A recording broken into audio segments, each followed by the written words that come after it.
Hello everyone, तो आप सब कैसे हैं? उम्मीद करती हूँ आप सब अच्छे होंगे, स्वस्थ होंगे। तो अर्चना के किचन में आप लोगों का स्वागत है। तो आज मैं राजमा बनाने जा रही हूँ। तो सबसे पहले मैंने रात को राजमा को पानी में भिगो के रख दिया था और उसको हमने सुबह अच्छे से वॉश कर लिया है और हमने इसमें तीन से चार प्रेशर दिला लिए थे। तो आप लोग देख लीजिए कि इस तरीके से हमने प्रेशर दिलाया हुआ है फ्रेंड्स। और हमारा राजमा इतने, और अगर आपका 3-4 सीटी में भी राजमा अगर गलता नहीं है तो आप 1-2 प्रेशर और उसमें दिला दीजिए राजमे में।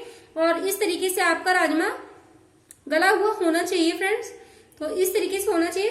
तो चलिए, हमने इसको बॉईल कर लिया है। अब हम इसको साइड में कर देते हैं फ्रेंड्स। और इसके बाद में हमने इधर प्रिपरेशन कर रखी थी। तो हमने इसमें 4 मीडियम साइज के प्याज ले लिए हैं और 5-6 हरी मिर्च ले ली है, थोड़ा सा लहसुन ले लिया है, थोड़ा सा अदरक ले लिया है। इन सब चीजों को हमने ले लिया है।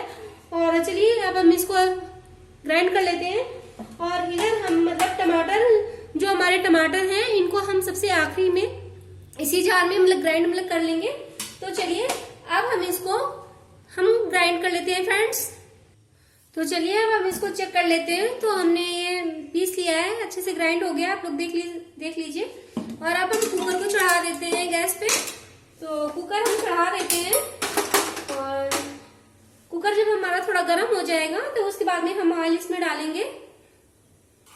तो चलिए फ्रेंड्स, कुकर हमारा अच्छे से गर्म हो गया है। अब हम इसमें ऑयल डालेंगे। तो हम ऑयल डाल देते हैं। ऑयल हमें क्वांटिटी के हिसाब से डालना है और इसमें थोड़ा सा ज्यादा ही लगता है। राजमा या छोले में हम जब बनाते हैं, बहुत ज्यादा नहीं, पर मीडियम में ही आप डालिएगा ऑयल को। तो चलिए, ऑयल हमारा अच्छे से जब गर्म हो जाएगा तब हमने इसमें थोड़ा सा जीरा डाल देना है। और जीरा डालने के बाद में हम इसको, जो हमने ग्राइंड करके रखा है पेस्ट को, ये हम ऐड करेंगे फ्रेंड्स। तो चलिए हम इसमें जीरा डाल देते हैं। तो हमने जीरे को थोड़ा सा डाल दिया है और डालने के बाद में हम इसमें ये जीरा डाल दिया है। अब इसके बाद में हम ये जो पेस्ट है इसको भी हम डाल देते हैं।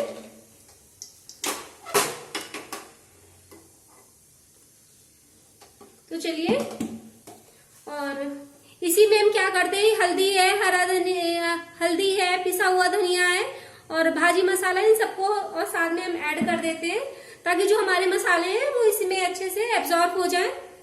तो चलिए फ्रेंड्स, आप लोग देख लीजिए कि इसी हमने प्याज के पेस्ट में हमने थोड़ा सा हल्दी डाल दिया, धनिया पाउडर डाल दिया, थोड़ा गरम मसाला और भाजी मसाला, थोड़ा सा नमक हम स्वाद के हिसाब से डालेंगे और क्वांटिटी के हिसाब से।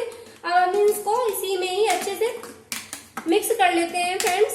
तो अब हम ये जो डाल देते हैं, हमने मसाला तैयार किया है।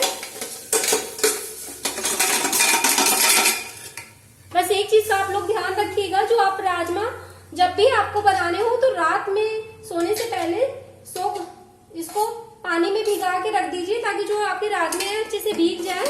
और तो अगले दिन ही बनाने में बहुत अच्छे बनते हैं, मुझे पूरी तरीके से सॉफ्ट हो जाते हैं। और दूसरी बात ये भी है फ्रेंड्स कि आपको प्रेशर भी इसमें फिर ज्यादा नहीं दिलाने पड़ते हैं। आपके 4-5 प्रेशर दिलाने से ही ये जो राजमा है वो अच्छे से गल जाते हैं। तो इसलिए मैं बोल रही हूँ। अब हम ये मसाला हमने डाल दिया।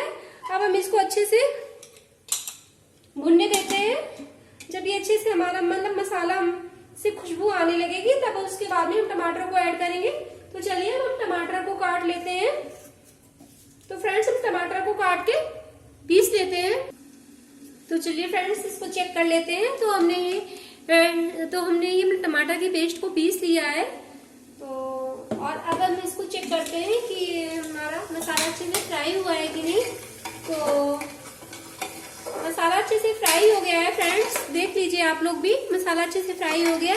और इसमें अभी जो मसाला है इससे हमारा ऑयल रिलीज हो गया है, ऑयल छूट रहा है। इसका मतलब ये है कि आपका पेस्ट बनकर तैयार हो गया है।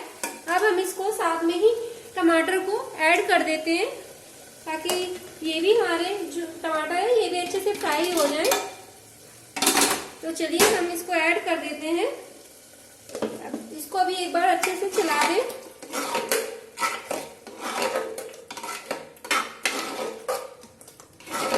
अब हम इसको 5 से 6 मिनट के अच्छे से पका लेंगे। उसके बाद में हम राजमा को ऐड करते हैं इसमें। तो चलिए फ्रेंड्स, इसको एक बार हम चेक कर लेते हैं। तो इस तरीके से हमारा ये मसाला बनकर तैयार हो गया है राजमा के लिए, और ऑयल भी रिलीज हो गया है। अब हम क्या करते हैं, ये जो हमने राजमा जो मतलब बॉईल करके रखे हुए हैं, इन सबको हम ऐड कर देते हैं। तो चलिए हम डाल देते हैं।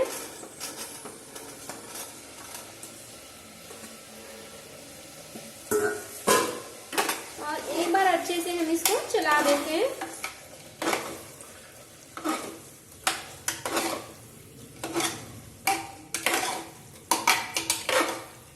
और अब हम इसमें थोड़ा सा पानी ऐड करते हैं।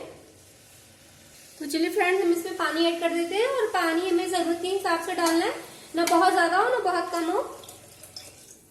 तो पानी हमने इसी जार में ले लिया था, क्योंकि इसमें मैंने टमाटर पीसा था, तो वेस्ट ना हो इसलिए इसी जार में ले लिया हमने। तो हमने इस तरीके की थिकनेस हमें करनी है, ना बहुत ज्यादा पतला हो ना बहुत ज्यादा गाढ़ा हो। अभी हमारा राजमा पकेगा भी, और तो इसलिए हमें बहुत ज्यादा ना गाढ़ा करना है ना पतला करना है, मीडियम में ही हमें पानी को ऐड करना है फ्रेंड्स। तो चलिए चलते हैं। अब हम इसका लिड एक बार फिर से लगा लेते हैं, और 1 या 2 प्रेशर आएंगे तो हम गैस को ऑफ कर देंगे। तो चलिए वेट करते हैं प्रेशर आने का।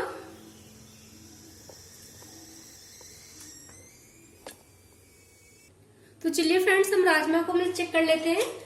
तो प्रेशर इसका निकल गया था, और हमने इसको अब हम चेक करते हैं। तो देख लीजिए, ये जो राजमा हमारे जो बनकर तैयार हुए हैं वो इस तरीके से हैं, ना बहुत ज्यादा पतले हैं ना बहुत ज्यादा गाढ़े हैं। हमें राजमा को मीडियम में ही रखना है, इस तरीके की थिकनेस आपको रखनी है, इस तरीके से फ्रेंड्स, क्योंकि ज्यादा अगर पतले राजमा हो गए तो वो भी नहीं आपको खाने में अच्छे लगेंगे। और ये जो हमने हरा धनिया काट के रखा हुआ है, इसको हम ऊपर से डाल देंगे।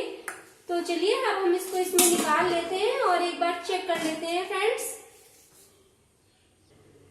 तो चलिए चेक करते हैं, हम राजमा को निकाल लेते हैं। तो आप लोग देख लीजिए कि इस तरीके से हमारा जो राजमा है वो बनकर तैयार हुआ है, और इस तरीके से हमें थिक रखना है, इस तरीके से हमें राजमा को रखना है। और अब हम ऊपर से ये धनिया जो काट के रखा है इसको हम डाल देंगे और गर्मा गर्म परोसेंगे। तो ये आप पराठे के साथ में, चावल के साथ में, रोटी के साथ में, किसी भी चीज के साथ में खाइए और एंजॉय करिए। ये राजमा खाने में बहुत ही ज्यादा टेस्टी लगेंगे आपको फ्रेंड्स। तो देख लीजिए, मेरी आज की रेसिपी ये बनकर तैयार हो गई है। और मेरी आज की रेसिपी आप लोगों को कैसी लगी? अगर अच्छी लगी हो तो प्लीज वीडियो को लाइक करिएगा और शेयर करिएगा। और अगर आप मेरे चैनल पे न्यू हैं तो प्लीज मेरे चैनल को सब्सक्राइब करिएगा और अपना सपोर्ट ऐसे ही बनाए रखिएगा। Okay, bye bye, thanks for watching.